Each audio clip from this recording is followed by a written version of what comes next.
Oi, pessoal, bom dia. Nesse vídeo, eu vou falar com vocês sobre alguns temas relacionados a servidores públicos, tais como teto remuneratório, irredutibilidade de vencimentos, direito de greve e acumulação de cargos públicos. Irredutibilidade de vencimentos.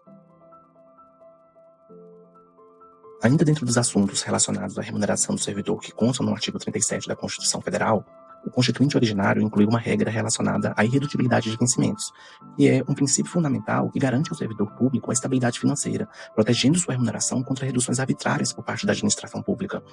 Essa regra foi incluída porque, como o Brasil tinha acabado de sair de um regime ditatorial para um regime democrático, o Constituinte sabia que os servidores poderiam sofrer perseguições políticas. Esse princípio já existia na Constituição de 67, porém era uma regra que era aplicada apenas aos juízes. Esse princípio ele está previsto no artigo 37, inciso 15 da Constituição, e diz que o subsídio e os vencimentos dos ocupantes de cargos e empregos públicos são irredutíveis, com apenas algumas ressalvas. A primeira ressalva diz que a irredutibilidade de vencimentos não impede a observância do teto constitucional, ou seja, não poderá ser invocada a irredutibilidade para manter remunerações pagas acima do teto constitucional. Acrescente-se ainda que, por ser uma norma de eficácia plena, o inciso 15 da Constituição permite a imediata redução das parcelas remuneratórias que estejam sendo pagas de forma indevida. A segunda ressalva é relacionada à incidência de tributos. Por exemplo, se for aumentada a incidência de imposto de renda e isso acarretar a redução da remuneração líquida do servidor, não ocorrerá violação da regra de irredutibilidade. O valor tomado como parâmetro para definir a ocorrência da redução é o valor bruto e não o valor líquido. Também foge nessa regra da irredutibilidade de vencimentos as gratificações de natureza variável, que seriam, por exemplo, as gratificações de desempenho, que podem oscilar periodicamente em função da avaliação do servidor. Assim, não haveria transgressão da regra constitucional da irredutibilidade se em determinado momento a remuneração do servidor diminuísse por conta da redução do valor pago por meio dessa vantagem. Sobre a questão da jurisprudência relacionada a esse assunto, o STF fixou jurisprudência no sentido de que pode a fórmula de composição da remuneração do servidor ser alterada, desde que preservado o seu montante total, pois não há direito adquirido quanto à forma de cálculo do vencimento do servidor. O que a irredutibilidade do vencimento assegura é a manutenção do valor final dos vencimentos, não importando que as parcelas componentes sejam modificadas. Do contrário, isso implicaria reconhecer direito adquirido a um regime jurídico.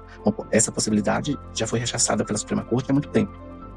O mesmo acontece, por exemplo, quando acontece reestruturação de carreira. Outra questão jurisprudencial é relacionada à redução de jornada. O STF estabeleceu que a irredutibilidade de vencimentos pressupõe manutenção da jornada de trabalho. Decidiu-se também que ser constitucional a redução proporcional da remuneração quando o servidor, por interesse próprio, solicita a redução de sua jornada de trabalho. A acumulação de cargos. Por fim, agora vamos falar sobre a acumulação de cargos. A Constituição Federal, nos incisos 16 e 17 do artigo 37, estabelece como regra a vedação de acumulação remunerada de cargos, empregos ou funções públicas. O inciso 16 veda a acumulação remunerada de cargos públicos, exceto quando houver compatibilidade de horários e exceto também nas hipóteses das 3 alíneas que compõem esse inciso. A linha A fala sobre 2 cargos de professor, a linha B sobre um cargo de professor com outro técnico ou científico e a linha C de 2 cargos ou empregos privativos de profissionais de saúde com profissões regulamentadas. Vejam que em qualquer dessas hipóteses de exceção, a Constituição prevê apenas a acumulação de 2 cargos. Já o inciso 17 fala sobre a proibição de acumular, que ela se estende a empregos e funções e abrange também autarquias, fundações, empresas públicas e sociedades de economia mista. Essa proibição de acumulação de cargos, ela também se estende aos casos de acumulação com aposentadoria, pois nesse caso é preciso verificar se o cargo que o servidor ocupava antes da inatividade é compatível com um novo cargo. Uma das exceções trazidas pelo inciso 16 está relacionada à compatibilidade de horários. O STF já deixou assente que a Constituição não traz limitação quantitativa de carga horária para análise da compatibilidade de horários. Outra informação importante está relacionada a outros tipos de acumulação que estão previstos na própria Constituição. Seria o caso da permissão de acumulação para vereadores, que está previsto no artigo 38, inciso 3º, e da permissão para juízes e membros do Ministério Público de exercerem o magistério, que está lá no artigo 95, parágrafo único, inciso 1º da Constituição. Olá, turma. Em nome da nossa querida professora, cumprimento a todos e trouxe hoje aqui essa representatividade, nós temos em sala de aula dessa mulher forte, que é a nossa professora, uma mulher forte também, auditora da Receita Federal, foi líder do comando de mobilização da Receita Federal, comando esse que atua diretamente nas greves, compreende de uma forma muito profunda o tema greve, principalmente dos servidores públicos, apesar de, ela vai explicar pra gente, não tem uma lei específica como a Constituição hoje exige, mas eles ainda assim exercem o seu direito de greve. E da mesma forma nós trataremos também sobre teto remuneratório. Natália, é um prazer poder entrevistar você e apresentar você para essa turma. Você é funcionária pública, atuante, sindicalista, foi presidente do Sindifisco, a Natália de Fortaleza, lá do Ceará. Então a Natália foi vice-presidente nacional também do Sindifisco. Natália, aqui a gente tem pouco tempo, então eu vou ser bem objetivo. Teto remuneratório, explica um pouquinho, dentro da legislação, o que é o teto remuneratório. Em primeiro lugar, queria agradecer a oportunidade, né? Espero que todos compreendam, é um assunto bem simples, porque o nosso teto remuneratório ele passou por alterações nos últimos anos, e a última alteração que ocorreu foi com a emenda constitucional 41. E a partir dessa emenda, a questão foi simplificada a nível federal, mas nos estados e nos municípios tem um regramento específico. Para nível federal, seja no âmbito do Executivo, do Legislativo ou do Judiciário, o teto constitucional é o subsídio do ministro do Supremo Tribunal Federal, que hoje ele está no valor de R$ 46.366,19. Isso a partir de fevereiro de 2025. Posso fazer uma pergunta? Ninguém no Brasil pode ganhar mais do que 46 mil e pouco aí? 366,19 centavos. Ninguém no Brasil pode ganhar mais como salário. Esse é o teto remuneratório para funcionários públicos federais. Funcionários da União. Isso. E quando... Mesmo no caso de acumulação de cargos, quando acumula 2 cargos, que é um outro assunto aqui do grupo, o valor acumulado ele não pode ultrapassar esse limite. Então tem uma outra dúvida. Estados, segue a mesma lógica, municípios? Não, o que acontece? No âmbito dos estados e dos municípios, é diferente para o Executivo, Legislativo e Judiciário. No âmbito do Executivo Municipal, o teto é o subsídio do prefeito. No âmbito do Executivo dos estados e do DF, o teto é o subsídio do governador. No âmbito do Legislativo, o teto é o salário dos deputados estaduais e distritais. E no âmbito do Judiciário, é o subsídio dos desembargadores dos tribunais de justiça. Lembrando que a Constituição também prevê um subteto, que é o seguinte: o salário, o subsídio dos desembargadores dos tribunais de justiça, ele é limitado a 90,25% do subsídio do ministro do Supremo. E esse mesmo subteto de 90,25% do subsídio do ministro do Supremo, ele vale também para os membros do Ministério Público, para os procuradores e defensores públicos. Olha que interessante. Então o teto ele tem uma série de regras. Tem uma série de regras. Então, mas só para a gente matar uma dúvida, que eu tenho certeza que não só a nossa turma, mas a população brasileira sempre escuta e fica se perguntando, calma aí, se o teto é 46 mil, por que eu vejo o juiz ganhando 100 mil reais? Pronto, aí é a cereja do bolo, né? A nossa Constituição, já desde a emenda 47, ela previa o seguinte: não serão computados para efeito dos limites remuneratórios de que trata o inciso 11, que é o inciso que trata do teto, né? As parcelas de caráter indenizatórios previstas em lei. Com essa redação, isso é algo muito abrangente, parcelas de caráter indenizatório previstas em lei. Você falou qual inciso? Alteração, inciso 11. Então, mas é de qual artigo? De qual? Artigo 37. Artigo 37 da Constituição Federal, que é que trata de todas as regras do direito administrativo. Olha que legal. Né? A grande maioria. Só que, recentemente, em 2024, na emenda constitucional 135, tentou-se normatizar de uma forma mais criteriosa essa questão das parcelas indenizatórias. Porque até então, qualquer parcela indenizatória prevista em lei... O que é uma parcela indenizatória? Dá um exemplo. Tá, por exemplo, auxílio moradia, auxílio alimentação, auxílio creche, auxílio funeral. Tem diversos auxílios que são instituídos. E mais recentemente, várias categorias estão instituindo também auxílio saúde, em valores maiores do que o que já se pagava anteriormente. Então isso aí tudo está vindo extra teto.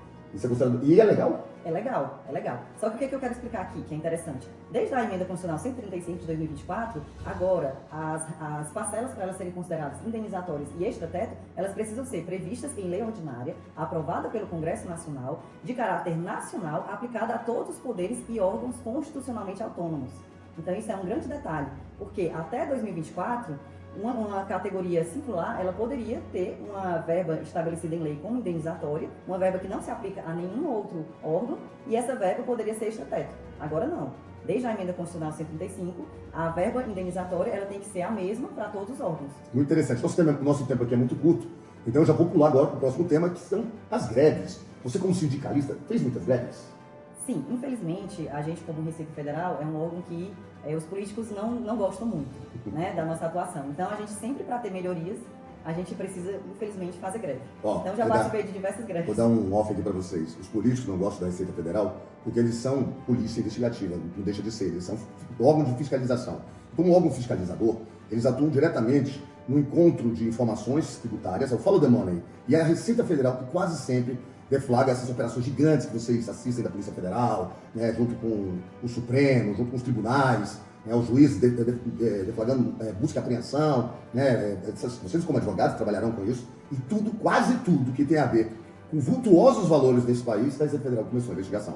Então, normalmente, os políticos estão envolvidos em corrupção, odeiam os funcionários da Receita Federal, os auditores fiscais, o órgão por si só. E aí eles têm que ir atrás dos seus direitos através... Sim. Então, mesmo o artigo 37, ele no inciso 6º, ele prevê o direito à livre associação sindical.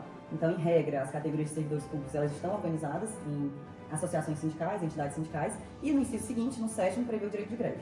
E aí diz que o direito de greve, ele será exercido nos limites de lei específica. Antigamente, a Constituição falava em lei complementar, essa lei complementar nunca existiu. O Supremo decidiu que a lei geral da greve, que se aplica às entidades privadas, ela se aplica ao serviço público, e a Constituição foi alterada para dizer que os limites definidos em lei específica. Que não existe essa lei específica ainda. Não existe. A lei que se aplicou hoje, de acordo com a decisão do Supremo, é a Lei 7.783, de 1989, que ela, na verdade, é uma lei que ela trata do exercício do direito de greve em âmbito geral, né, em todas as entidades. Então, vamos lá. Como estamos estudando essa matéria, a minha maior dúvida pode parar tudo? Se a Receita Federal falar assim, não pode? Não pode. Tanto a lei ela é expressa nesse sentido de que as atividades essenciais elas precisam ser mantidas.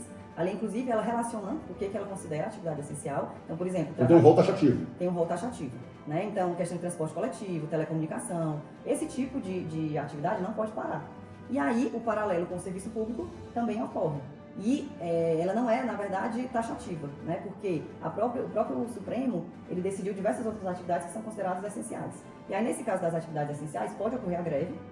Precisa haver a comunicação com 72 horas de antecedência, comunicação pública. Então, a gente, por exemplo, Receita Federal, nosso sindicato, quando delibera por uma greve, a greve não pode começar no dia seguinte. A gente precisa fazer uma publicação em jornal de grande circulação, dizendo que a partir do dia tal a Receita vai entrar em greve. E mesmo assim, a gente precisa manter um percentual mínimo de funcionamento para que o serviço ele não seja 100% interrompido. E o que seria esse percentual mínimo? Pronto, esse percentual mínimo ele não tem definição legal. Ele normalmente ele é decidido nas questões judiciais que acabam envolvendo aquela... Eu já vi isso, 70% pode parar, mas 30% tem que manter. Isso.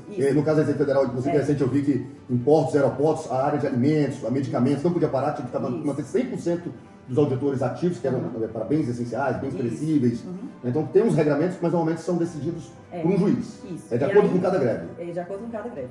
Mas, em regra geral, o que vem sendo decidido, né, em termos de jurisprudência, é a questão de que tem que manter 30%. Tem corte de ponto quando vocês fazem greve? Eles deixam de pagar o salário de vocês? Sim. A população às vezes não entende isso, né? O servidor público está em greve, né? Bando de vagabundo, mas é importante salientar isso. A nossa categoria, sempre que entra em greve, tem um ponto cortado.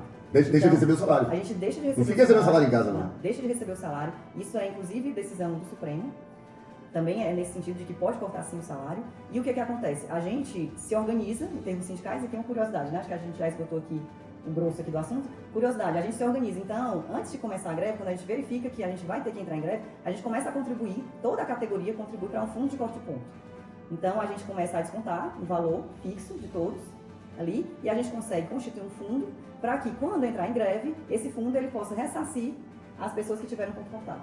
Para assim então, eles poderem então, a gente se sustentar. Se autossustenta, exatamente, com o nosso próprio salário. Nos momentos de greve deixa de receber e os outros colegas, inclusive aposentados, contribuem para o fundo de corte de ponto.